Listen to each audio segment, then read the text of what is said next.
Chottanikkara flat സമുച്ചയത്തിൽ UDF നടത്തിയത് അഴിമതിയല്ല കൂട്ടക്കൊലപാതകമെന്ന് CPIM Ernakulam ജില്ലാ secretary CN Mohanan. സംഭവത്തിൽ അന്വേഷണത്തിന്റെ അടിസ്ഥാനത്തിൽ ശക്തമായ നടപടി സ്വീകരിക്കണമെന്ന് CPIM ആവശ്യപ്പെട്ടു. പണി പൂർത്തിയായി ഒരു വർഷത്തിനുള്ളിൽ തകർന്നു തുടങ്ങിയ ഫ്ളാറ്റിൽ കുടുംബങ്ങളുടെ ജീവിതം ദുരിതപൂർണമാണ്. ഫ്ളാറ്റ് നിർമ്മാണ സമയത്തെ UDF പഞ്ചായത്ത് ഭരണസമിതി മനുഷ്യജീവൻ വെച്ചാണ് കളിച്ചതെന്നും സംഭവത്തിൽ സമഗ്രമായ അന്വേഷണം നടത്തണമെന്നും CPM എറണാകുളം ജില്ലാ സെക്രട്ടറി CN മോഹനൻ പറഞ്ഞു.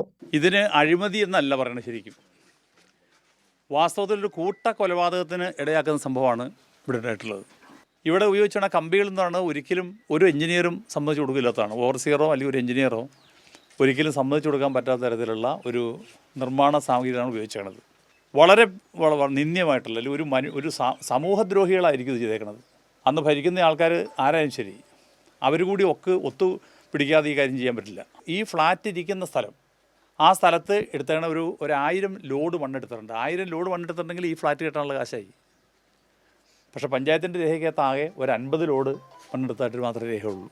മനുഷ്യനെ ജീവിക്കുന്നതിന് വേണ്ടി താമസിക്കാൻ കിടന്നുറങ്ങുന്ന സന്ദർഭത്തിൽ അവർക്ക് അവരുടെ ജീവൻ പന്താടുന്ന തരത്തിലുള്ള ഒരു സ്ഥിതിവിശേഷം. താമസക്കാർക്ക് ആവശ്യമായ സംരക്ഷണമൊരുക്കുമെന്ന് ചോറ്റാനിക്കര പഞ്ചായത്ത് പ്രസിഡന്റ് രാജേഷ് MR പറഞ്ഞു. ഇപ്പോൾ പഞ്ചായത്തിൻ്റെ മുന്നിലുള്ള പ്രധാനപ്പെട്ട പരിഗണന അത് ഇവിടെയുള്ള ഈ സാഫല്യം ഫ്ലാറ്റ് നിവാസികൾക്ക് സുരക്ഷിതത്വം ഒരുക്കുക എന്നുള്ളതാണ്. അപ്പോൾ എത്രയും വേഗം ഇവരെ ഇവിടെ നിന്ന് മാറ്റി പാർപ്പിക്കാനുള്ള സൗകര്യങ്ങൾ അത് ജില്ലാ കളക്ടറും മന്ത്രിയൊക്കെ ആയിട്ട് ആലോചിച്ച് സർക്കാർ തലത്തിൽ കൂടി എങ്ങനെയാണ് നിർദ്ദേശങ്ങളെന്ന് പരിഗണിച്ച് ചെയ്യും. അപ്പോൾ സുരക്ഷിതമായി മറ്റൊരിടത്തേക്ക് മാറ്റി താമസിപ്പിക്കും. 24 കുടുംബങ്ങളായിരുന്നു ആദ്യഘട്ടത്തിൽ ഫ്ളാറ്റിൽ താമസിച്ചിരുന്നത്.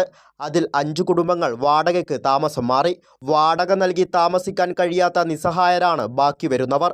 കൈരളി ന്യൂസ്, കൊച്ചി.